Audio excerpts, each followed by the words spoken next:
আমার বেদের 5 মাস পূর্ণ হতে আর মাত্র একদিন বাকি আছে। এর মধ্যে কোনো রকম সাপোর্ট ছাড়াই ও কি একা একা বসতে শিখে গেছে।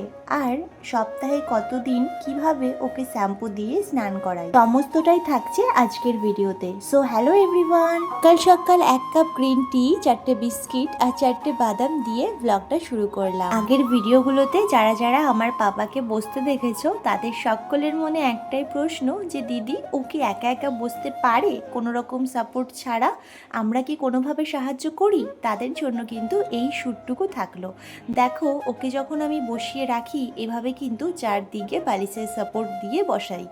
আর এখন কিন্তু আমি ওর পাশে নেই, ওর কাছে যদি আমি ক্যামেরা নিয়ে থাকি ও এক দৃষ্টি ক্যামেরার দিকে তাকিয়ে থাকবে। তাই জন্য তোমাদেরকে রিয়েল ব্লগটা শ্যুট করে দেখানোই উদ্দেশ্য ছিল আমার। সেই জন্য কিন্তু আমি পাশের ঘরে গিয়ে জানালা দিয়ে তোমাদেরকে দেখাচ্ছি।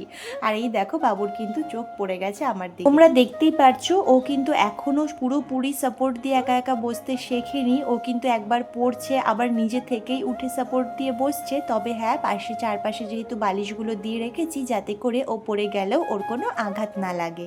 প্রথম যখন ও বসা শিখেছিল মানে ওই 4 মাস 10-15 দিনে, তখন কিন্তু পিছনে বালিশে হেলান দিয়ে উঁচু করে শুয়ে রাখতাম। তবে এখন যত দিন যাচ্ছে ও কিন্তু একদম ওই হেলানটা পছন্দ করে না, ও নিজে থেকেই ঠেলে সামনের দিকে বসতে চায়।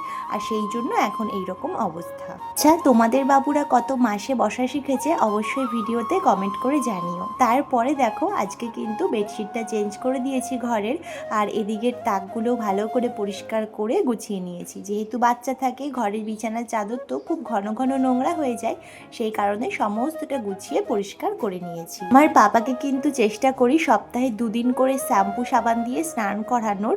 যদি কোনো সপ্তাহে বৃষ্টির কারণে ঠান্ডা, এই সপ্তাহটাই ওকে একদিনই শ্যাম্পু করানো হয়। না হলে কিন্তু এখন যেহেতু অনেকটাই গরম পড়ে গেছে, তাই সপ্তাহে 2 দিন করেই শ্যাম্পু সাবান দেওয়াটা ভীষণ জরুরি। আর বেবিদের শরীরে কিন্তু গরমটা আমাদের তুলনাতেও বেশি থাকে, সেটা হয়তো ওরা বলতে পারে না দেখে আমরা বুঝি না। যাই হোক, দেখো এখনও অবধি কিন্তু আমি ওকে স্নানটা করাই না, যেহেতু মায়ের কাছে রয়েছি। মাই ওকে শ্যাম্পু সাবান দিয়ে স্নান ভালো করে করিয়ে দিচ্ছে।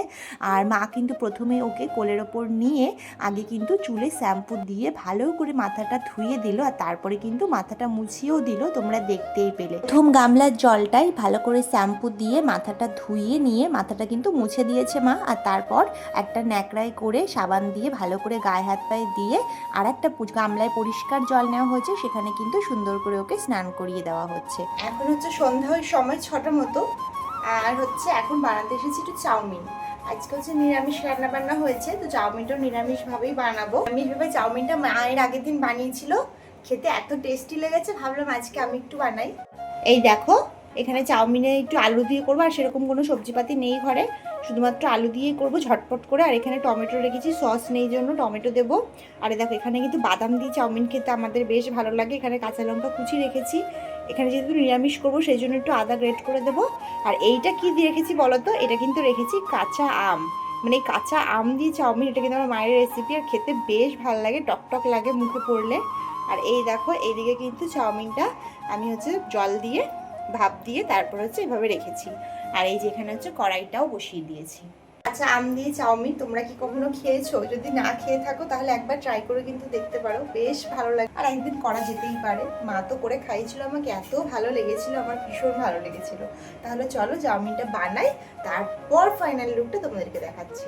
আলটিমেটলি চাউমিন কিন্তু রান্না কমপ্লিট হয়ে গেছে, আর খাওয়াটাও হয়েছে। তো কিন্তু বেদ ওদিকে আবার হচ্ছে একটু কান্না করছিল, ওকে একটু ফিট করিয়ে নিয়ে আসলাম। এরপরে মা আর আমার জন্য বেড়ে নিয়েছি, তা তোমাদের দেখাচ্ছি। চাউমিনের ফাইনাল লুকটা এরকম হয়েছে, জানি না খেতে কেমন হবে। এখানে আমার জন্য বেড়ে নিয়েছি, আর এখানে এই যে মায়ের জন্য বেড়ে নিয়েছি।